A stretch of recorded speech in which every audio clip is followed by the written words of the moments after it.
Okay, let's unpack this. Have you ever wondered how we truly understand a complex society like India, especially, through the eyes of its own foundational thinkers? Today, we're taking a deep dive into the fascinating world of G.S Ghurye. He's often called the father of Indian sociology. He famously challenged Western perspectives, developing this unique Indian approach rooted in what he termed Indology.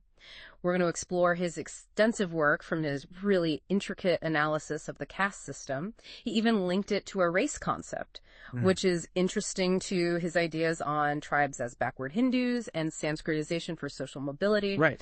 We'll also touch upon his insights into Indian Sadhus and his critical observations on urbanization. Our mission today is basically to extract the most important nuggets of knowledge from his work, helping you get well-informed quickly, hopefully with plenty of aha moments. And what's truly fascinating about Ghurye's work, I think, is that while it was deeply rooted in Sanskrit texts and what he called a civilizational view of Indian society, it definitely wasn't without its critics. Oh, absolutely. So, as we explore his influential framework on castes, things like segmentation, endogamy, or his analysis of family and kinship, we also have to confront the critiques.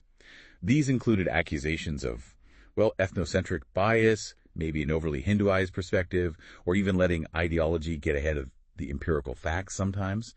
So this deep dive, it really encourages us, and you listening, to question assumptions, to consider how different perspectives shape our understanding of these really profound societal structures. It helps us appreciate the nuances and the debates his work kicked off.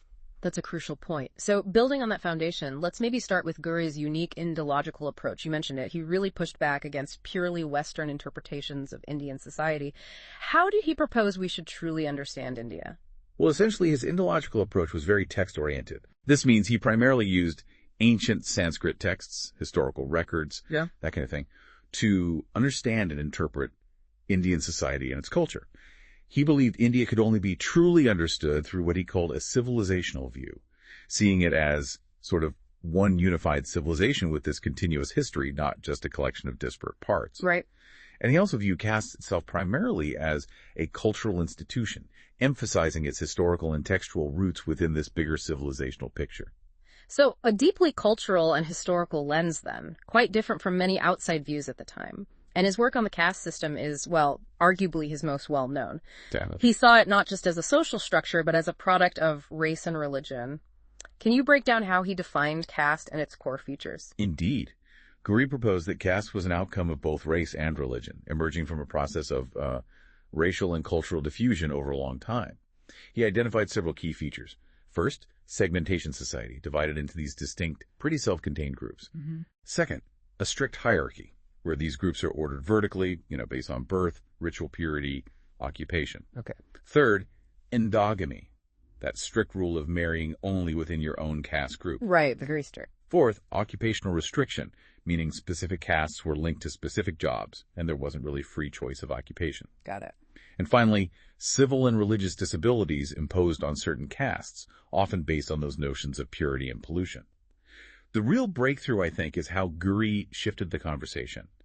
He argued caste wasn't just a social ladder, but a system deeply woven into Indian culture, driven by these ideas of race and ritual purity. It was a fundamentally different lens than what many Western scholars were applying. That idea of caste being tied to a race concept is pretty striking. Well, yeah. What were the broader societal implications of this view for Ghurye? And how did it differ from other contemporary understandings of race in India? Well, for Ghurye, the race concept within caste was about preserving what he saw as a distinct Aryan lineage and cultural purity. Oh. He argued that ideas of purity and impurity weren't just ritualistic. They were linked to maintaining this perceived racial purity through strict social closures, like endogamy. This created intergroup isolation and sometimes conflict, which further solidified the caste structure. So the rules around food and marriage were key to that. Exactly. When he connected it to specific food and marriage rules, he was suggesting these were mechanisms to prevent sort of the dilution of this perceived racial and cultural heritage.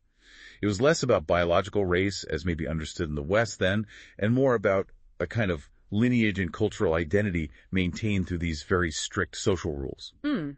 Given how central caste is to Indian society, I imagine his work sparked a lot of debate, even back then. What were some of the main criticisms leveled against his caste theories? Oh, definitely. A significant criticism, especially from scholars like A.R. Desai, was that Ghurye's cultural and religious lens, while insightful, maybe overlooked the real lives of people, the lived experiences shaped by caste and class. Kind of abstract, maybe? Yes, the implication was it was somewhat conceptual, not fully capturing the day-to-day reality. Gail Omvedt also raised concerns, arguing his work tended to overlook the dehumanizing effect of caste. And then there were broader accusations, too, that his studies had an ethnocentric bias, particularly a Hindu-minded cultural perspective, you could say. Okay. And maybe sometimes letting ideology, his specific view, outweigh the empirical facts on the ground. That's a powerful critique, suggesting a potential gap between the theory and the lived reality. It makes you wonder how his vision extended to other groups. Beyond caste, Ghurye also had some distinctive views on tribes. He famously called them backward Hindus. What was his argument there? Right, it's another really well-known and controversial part of his work. Ghurye challenged the prevailing idea of tribes as entirely isolated, distinct entities. He argued that many tribes weren't truly aboriginal in the sense of being completely separate, but were rather backward Hindus, meaning they were essentially part of the broader Hindu society and civilization, just maybe at a different stage of development or integration. He believed they'd been integrated into Hindu society over time, and their distinctiveness was often more a result of geographical isolation than some fundamental difference in origin. And how did he see them integrating further or achieving, say, upward mobility within this framework he described? He highlighted Sanskritization as a key process for that social mobility and integration. Sanskritization. Can you explain that a bit? Sure. Imagine a community adopting the customs, the rituals, maybe even the language of a higher status group. They do this in an effort to improve their own social standing. That, in essence, is Sanskritization. Okay, sort of assimilation upwards. Exactly. He saw this as a natural pathway for tribes to move upward within the Hindu social structure, basically assimilating into the broader society over time. Now, I understand there was significant pushback against this backward Hindus idea, particularly from anthropologists like Ghurye or Elvin. What was the core of that disagreement? Yes, a major point of contention there. Elvin strongly critiqued what he saw as Ghurye's assimilationist bias. Why? Elvin argued it neglected the unique cultures and specific needs of tribal communities, and could even lead to their exploitation if they were just sort of absorbed without protection. So Elvin wanted. Elvin, on the flip side, advocated for a more isolationist approach, at least for a time. He believed it was necessary to preserve tribal identities and minimize harmful external interference. And Ghurye's response? Well, Ghurye viewed Elvin's isolationist anthropology as a threat to integration. He was convinced it would prevent tribes from becoming fully part of the national mainstream and would just perpetuate their backwardness, as he saw it. So two very, very different visions for the future of tribal communities in India.